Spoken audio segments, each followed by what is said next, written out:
जय हिंद दोस्तों। आज हम लोग देखेंगे बिहार मद्य निषेध सिपाही का प्रैक्टिस सेट हम लोग 3 देखेंगे। और यह जो हम लोग प्रैक्टिस सेट लगा रहे हैं तो अरिहंत पब्लिकेशन का है, जिसमें आपको टोटल 30 प्रैक्टिस सेट दिया गया है।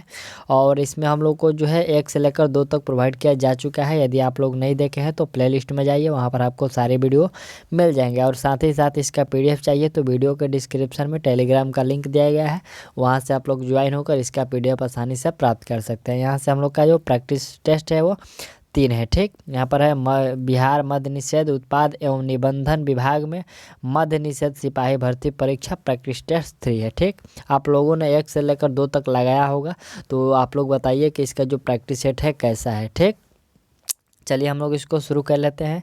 पहला जो प्रश्न है हम लोग का हिंदी का है, आपको पता होगा क्योंकि 15 जो प्रश्न है वो हिंदी के, 15 जो है आपको अंग्रेजी के और 15 जो प्रश्न है वो मैथ के हैं। और बाकी जो बचा 55 तो GK GS का उसमें आपको डाला गया है। ठीक, चलिए यहाँ से हम लोग पहला जो प्रश्न शुरू कर लेते हैं। कह रहा है कि 12 मई 1993 को शमशेर जी की मृत्यु कहाँ हुई थी? तो इनकी मृत्यु हुई थी अहमदाबाद में। राइट आंसर बी होगा। अगला प्रश्न हम लोग का दूसरा है कि मुक्ति बोध ने साहित्य रचना का कार्य कब शुरू किया था? तो मुक्ति बोध ने साहित्य रचना का जो कार्य शुरू किया था वह किया थे 1953 से। ठीक, राइट आंसर डी हो जाएगा। ठीक, इसमें जो आपका हिंदी के प्रश्न पूछे जा रहे हैं तो इसमें जो आपको सन और ईस्वी ज़्यादा पूछे जा रहे हैं। देखिए यहाँ पर जो 15 प्रश्न है इसमें लगभग आपको 4 से 5 जो प्रश्न होंगे उसमें सन और ईस्वी की जिक्र हुई है। ठीक, तो थोड़ा आप लोग इसको ध्यान दीजिएगा। और तीसरा जो प्रश्न हम लोग का है कि भूषण कवि थे, तो ये भूषण जो कवि थे ये आपको वीर रस के थे। राइट आंसर ये हो जाएगा। हिंदी के भी इसमें प्रश्न आपको अच्छे खासे डाले गए हैं। सूर्यदास जन्म से क्या थे? वो अंधे थे। राइट आंसर भी होगा। जो सूरदास थे जन्म से ही वो अंधे थे। अगला 5वें नंबर प्रश्न है कि प्रेमचंद जी का इनमें से एक नाटक है। कौन सा एक नाटक प्रेमचंद का है? तो देखिए जो करबला है ये प्रेमचंद का नाटक है। राइट आंसर ए कर लीजिएगा। अगला जो 6ठा प्रश्न है कि कुमार गंधर्व की पत्नी का नाम था। तो कुमार गंधर्व के पत्नी का नाम भानुमति था। राइट आंसर बी होगा। अगला जो प्रश्न हम लोग का है कि मोहन राकेश के निबंध संग्रह का नाम है। मोहन राकेश एक लेखक हैं, इनके निबंध संग्रह का नाम क्या है? तो उनका नाम है परिवेश। राइट आंसर डी कर लीजिएगा। ठीक, चलिए यदि किसी भी प्रश्न में आपको दिक्कत हो आप लोग कमेंट जरूर करिएगा। प्रश्न है कि श्याम सुंदर दास जी ने शुक्ल जी से प्रभावित होकर इन्हें किसके सहायता संपादक का कार्यभार सौंपा? तो वह सौंपे थे हिंदी शब्द सागर का। राइट आंसर सी होगा। ठीक, चलिए नेक्स्ट जो हम लोग का प्रश्न यहाँ से 9वें नंबर प्रश्न है। यह प्रश्न कह रहा है कि कबीर के अनुसार लोग किससे अपरिचित हैं? तो कबीर के अनुसार लोग अपरिचित हैं ईश्वर की परम सत्ता से। राइट आंसर डी होगा।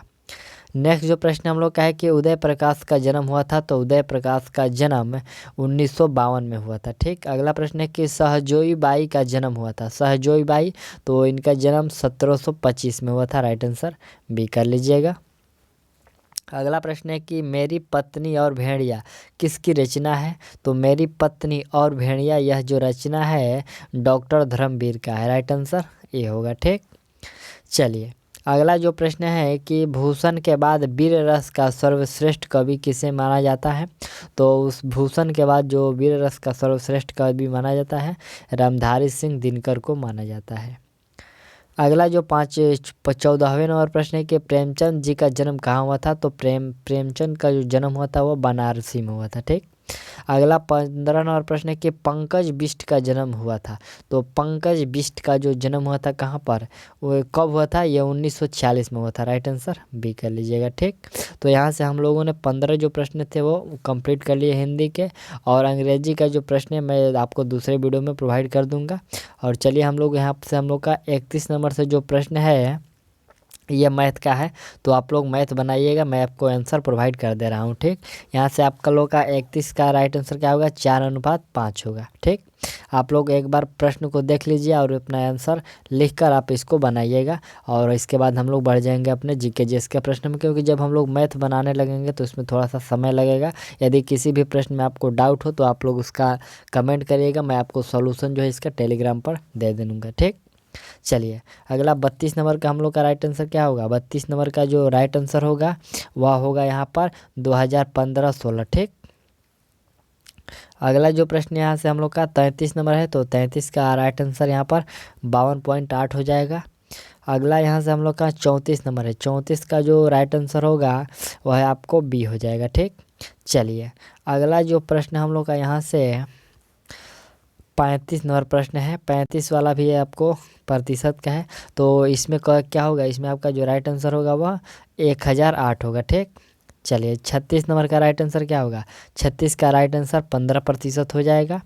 37 नंबर जो हम लोग का प्रश्न है, तो 37 का राइट आंसर हम लोग का यहाँ पर 125/32 मिनट होगा। ठीक। 38 का राइट आंसर क्या होगा। 38 का राइट आंसर यहाँ पर 30 हो जाएगा। फिर यहाँ से हम लोग का जो 39 का है, तो 39 का राइट आंसर यहाँ पर आपका 6,922 रुपया 50 पैसा, राइट आंसर बी होगा। चलिए अगला 40 नंबर प्रश्न है, 40 का राइट आंसर यहाँ पर 33.1/3 मीटर प्रति सेकंड हो जाएगा। फिर यहाँ से 41 नंबर जो राइट आंसर होगा, 41 का आपको 65.5 होगा। यह औसत वाला प्रश्न है। चलिए अगला जो हम लोग का यहाँ से 42 नंबर है ना जी, वो क्या था, 41 था, यहाँ से हम लोग का 42 है, तो 42 का राइट आंसर यहाँ पर 5:3 होगा। और 43 का जो प्रश्न है, इसका राइट आंसर आपका जो 2.1/4 कर लीजिएगा। ठीक। चलिए 44 का जो प्रश्न है आंसर है 2904 होगा। और यहाँ पर यह अंतिम जो मैथ का प्रश्न है 45 नंबर, इसका राइट आंसर क्या होगा, -15/4 होगा। ठीक। चलिए अब हम लोग यहाँ पर जो है अपने जीके के प्रश्नों में ढुल चुके हैं। यहाँ से प्रश्न है कि टुंड्रा प्रदेश के निवासियों का मुख्य धंधा क्या है। तो टुंड्रा प्रदेश के जो निवासियों का मुख्य धंधा था शिकार करना है, राइट आंसर सी होगा। ठीक। अगला प्रश्न है कि भारत के किस राज्य में वन क्षेत्र सर्वाधिक है। तो वन क्षेत्र सर्वाधिक जो है आपका मध्य प्रदेश में है, राइट आंसर ये होगा। अगला जो प्रश्न है कि मिट्टी का कटाव सर्वाधिक किस प्रकार की मिट्टी में होता है। तो मिट्टी का जो कटाव है सर्वाधिक इसका कटाव होता है बलुई मिट्टी में, राइट आंसर। ये बलुई मिट्टी जो होता है ये दह जाता है, ठीक, बरसात के दिनों में। अगला प्रश्न है हम लोग का कि टक्कन ट्रैप के शैल, यहाँ पर टक्कन ट्रैप के शैल समूह किस प्रकार के ज्वालामुखी उदागर का परिमाण है। तो यह उदागर का जो परिमाण है ये प्रवाह का, राइट आंसर सी होगा। ठीक। अगला प्रश्न है कि पंचम आर्थिक क्रियाकलापों की मुख्य विशेषताएं हैं। तो पंचम आर्थिक क्रियाकलापों की जो मुख्य विशेषताएं हैं वह है आपका नवीन व वर्तमान विचारों की रचना, दूसरा है आंकड़ों की व्याख्या का प्रयोग, तीसरा है नई प्रौद्योगिकी का मूल्यांकन और चौथा उपयुक्त में से सभी, यानी कि राइट आंसर डी होगा। ठीक। चलिए अगला जो 51 नंबर प्रश्न है कि दक्षिण अमेरिका, मध्य अमेरिका, संयुक्त राज्य अमेरिका, कनाडा को जोड़ने वाले महामार्ग का नाम है। ठीक। इन सभी को जोड़ने वाला फिर से आप लोग देख लीजिए, दक्षिण अमेरिका, मध्य अमेरिका, संयुक्त राज्य अमेरिका और कनाडा को जोड़ने वाली महामार्ग का नाम क्या है। तो उस महामार्ग का नाम है पान अमेरिकन महामार्ग। ठीक, राइट आंसर सी कर लीजिए, पान अमेरिकन महामार्ग। अगला जो 52 नंबर प्रश्न है कि निम्नलिखित में से कौन शैल्य औषधि नहीं है। ठीक, शैल्य औषधि कौन सा नहीं है। तो जो ब्रेसिया है वो शैल्य औषधि नहीं है, राइट आंसर बी होगा। चलिए अगला जो प्रश्न हम लोग का यहाँ से 53 नंबर प्रश्न है, प्रश्न कह रहा है कि निम्न में से कौन सा कारक भारत में जल की कमी के लिए जिम्मेवार ठहराया जा सकता है। तो यह जिम्मेवार ठहराया जा सकता है, देखिए, जल का अतिशोषण, जल का असमान वितरण और जो है जल का अत्यधिक प्रयोग, उपयुक्त में से सभी के लिए हम लोग जिम्मेवार ठहरा सकते हैं। ठीक। चलिए अगला प्रश्न है कि निम्न में किस काल में पहिए का आविष्कार हुआ था। पहिए की बात करें तो पहिए का जो आविष्कार हुआ था नवपाषाण काल में हुआ था, राइट आंसर सी कर लीजिएगा।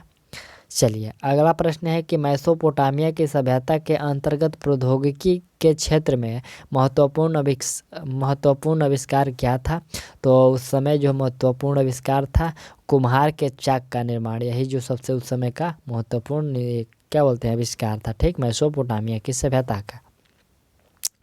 चलिए अगला प्रश्न है कि सामंतवाद के पतन का प्रमुख कारण क्या था। तो सामंतवाद के जो पतन का प्रमुख कारण था किसानों का विद्रोह था। तो ये सामंतवाद का पतन माना जाता है। ठीक, चलिए 57 नंबर जो प्रश्न है कि विजयनगर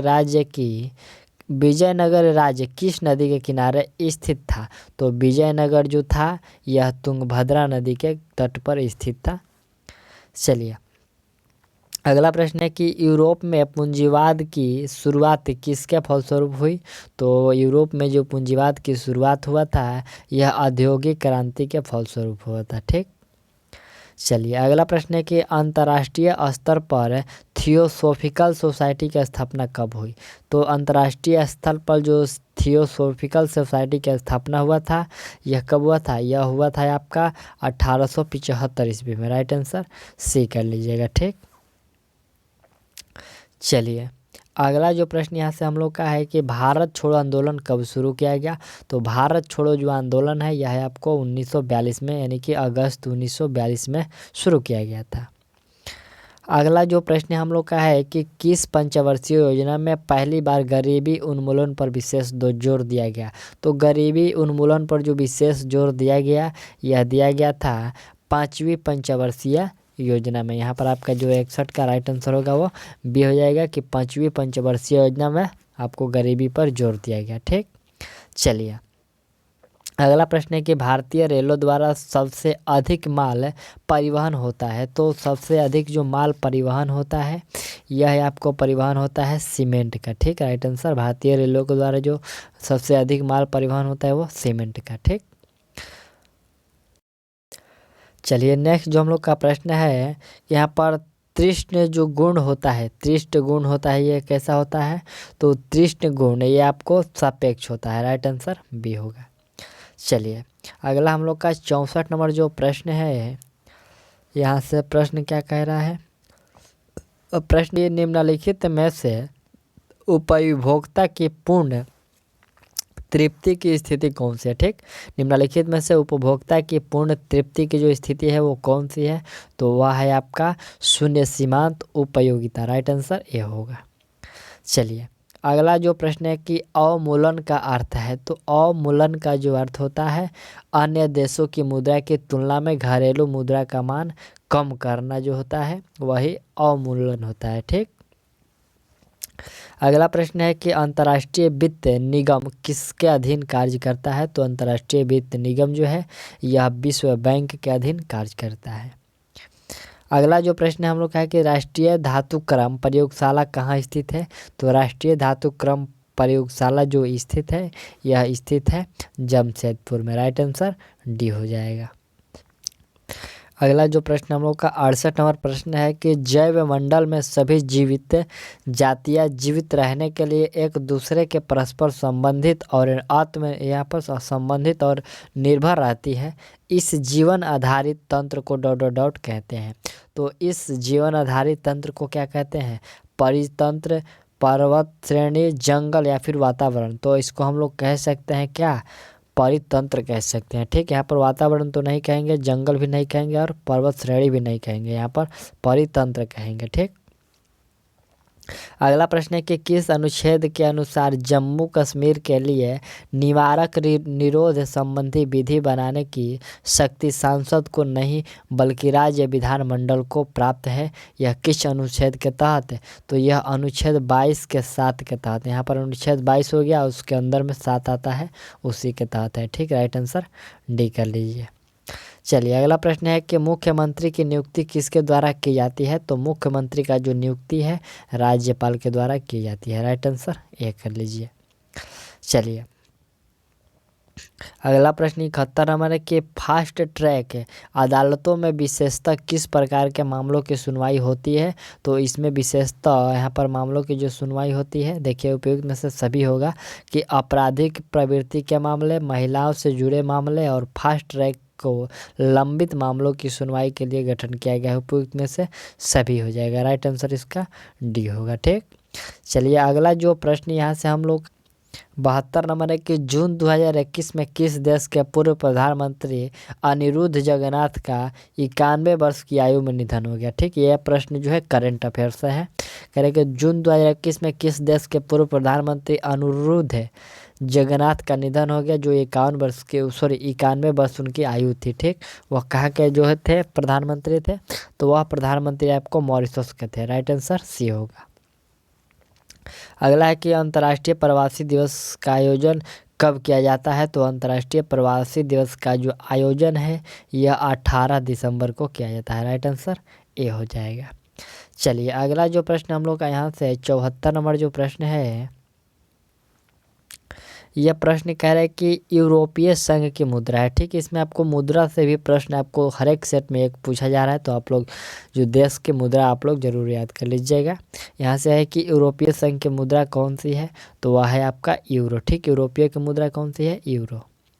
चलिए अगला प्रश्न 75 नंबर की इनमें से कौन सा कार्य चुनाव आयोग नहीं करता है, तो चुनाव आयोग जो कार्य नहीं करता है कि पंचायत के चुनावों का पर्यवेक्षण जो जो है पर्यवेक्षण मतलब देख क्या बोलते हैं, पर घूमता है नहीं, मतलब पूरा उसकी परिभ्रमण बोल सकते हैं, तो यही जो वह चुनाव आयोग नहीं करता है। ठीक, चलिए अगला प्रश्न है कि अवरक्त किरणों को अवशोषित करने वाली गैस है, तो अवरक्त किरणों को अवशोषित करने वाली गैस CO2 है। ठीक, अगला प्रश्न हम लोग का है कि प्रकाश में ध्रुवण की घटना प्रकट करती है, तो प्रकाश में जो ध्रुवण की घटना प्रकट करती है यह घटना आपको अनुप्रस्थ प्रकृति जो घटना है प्रकट करती है। राइट आंसर बी होगा।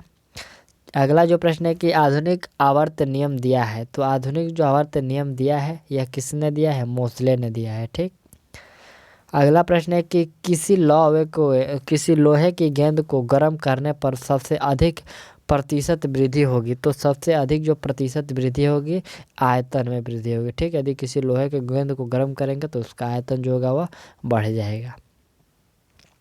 अगला प्रश्न है कि विद्युत चुंबकीय तरंगों की प्रकृति होती है, तो यह जो प्रकृति होती है अनुप्रस्थ होती है। ठीक, अगला प्रश्न हम लोग का है कि रासायनिक समयावस्था कहलाती है, तो रासायनिक समयावस्था यहाँ पर गतिक साम्य कहलाती है। क्या कहलाती है यहाँ पर, रासायनिक समयावस्था कहलाती है, तो गतिक साम्य कहलाती है। अगला प्रश्न हम लोग का है कि सरल आवर्त गति में नियत रहने वाली भौतिक राशि। ठीक, सरल आवर्त गति में जो नियत रहने वाली भौतिक राशि है वह कुल ऊर्जा है। राइट आंसर डी होगा। ठीक, चलिए अगला प्रश्न है कि निम्न में से भोज्य पादप है, भोज्य पादप कौन से हैं, तो देखिए जो यहाँ पर रेफेनस, फिर ब्रेसिका रेपा और ब्रेसिका ओलेरिसिया, ये सभी जो है आपको भोज्य पादप है। ठीक, तो राइट आंसर डी कर लीजिएगा। चलिए नेक्स्ट जो हम लोग का यहाँ से प्रश्न है 84 नंबर है, तो कह रहा है कि वह न्यूनतम आवृत्ति जिसके नीचे कोई प्रकाश विद्युत उत्सर्जन संभव नहीं है कहलाती है। क्या कहलाती है, तो वह कहलाती है देहली आवृत्ति। क्या कहलाती है, देहली आवृत्ति। राइट आंसर बी कर लीजिएगा। अगला जो प्रश्न यहाँ से हम लोग का 85 नंबर है कि मानव पेशी कोशिकाओं में ऑक्सीजन के अभाव में ग्लूकोज के विखंडन से किस रासायनिक यौगिक का निर्माण होता है, तो यह निर्माण होता है लैक्टिक अम्ल का। ठीक, फिर से आप लोग प्रश्न को देखिए कि मानव पेशी कोशिकाओं में ऑक्सीजन के अभाव में ग्लूकोज के विखंडन से किस रासायनिक यौगिक का निर्माण होता है, तो लैक्टिक एसिड या लैक्टिक अम्ल का निर्माण होता है। अगला प्रश्न है कि एथिल अल्कोहल का क्वथनांक निम्न में से किससे कम होता है, तो एथिल अल्कोहल का जो क्वथनांक है वह कम होता है फॉर्मिक अम्ल से। ठीक, राइट आंसर बी होगा। चलिए अगला प्रश्न है हम लोग का कि नाइट्रोजन एक महत्वपूर्ण घटक है, तो नाइट्रोजन जो है एक महत्वपूर्ण घटक है, यह घटक है परिहारिम का, फिर अमीनो अम्ल का और एंजाइम्स का, यानी कि यह सभी का जो है एक नाइट्रोजन एक महत्वपूर्ण घटक है। ठीक, अगला प्रश्न यहाँ पर है कि नाभिकीय संलयन अभिक्रिया निम्नलिखित में से किस समीकरण का आधारित है, तो नाभिकीय संलयन यह जो आपको आधारित है E = mc² पर आधारित है। राइट आंसर ए होगा। अगला है कि ताप वृद्धि से जल के आयनिक गुणनफल का मान क्या होता है? तो वो घटता है, बढ़ता है, अपरिवर्तित या घट बढ़ दोनों, घट बढ़ क्या बोलते हैं, घट बढ़ दोनों संभव है। तो इसमें जो होगा वह क्या होगा, यहाँ पर जो बढ़ता है, ताप की वृद्धि से जो जल का आयनिक गुणनफल होता है वो बढ़ता है। राइट आंसर बी होगा। चलिए अगला प्रश्न है कि रक्त शर्करा कहते हैं, तो रक्त शर्करा कहते हैं ये ग्लूकोज को कहते हैं। ठीक। अगला हम लोग का 91 नंबर जो प्रश्न है कि स्त्री में निषेचन की प्रक्रिया कहाँ होती है? तो उसकी जो निषेचन की प्रक्रिया अंडवाहिनी में होती है। राइट आंसर बी होगा। ठीक। चलिए अगला जो प्रश्न यहाँ से हम लोग का 92 नंबर जो प्रश्न है कि एक तत्व के परमाणु जो कि द्रव्यमान में भिन्न है परंतु सामान्य प्रकार के रासायनिक गुण रखते हैं वे कहलाते हैं, तो वह कहलाते हैं समस्थानिक। ठीक। चलिए अगला जो प्रश्न यहाँ से हम लोग का है कि धवन सोडे का सूत्र क्या होता है? धवन सोडे का यहाँ पर सूत्र पूछा गया है, तो वह हो जाएगा आपका Na2CO3 इंटू 10H2O। फिर से आप लोग याद रखिए धवन सोडे का जो है सूत्र क्या होता है, तो Na2CO3 into 10H2O। Right answer B होगा।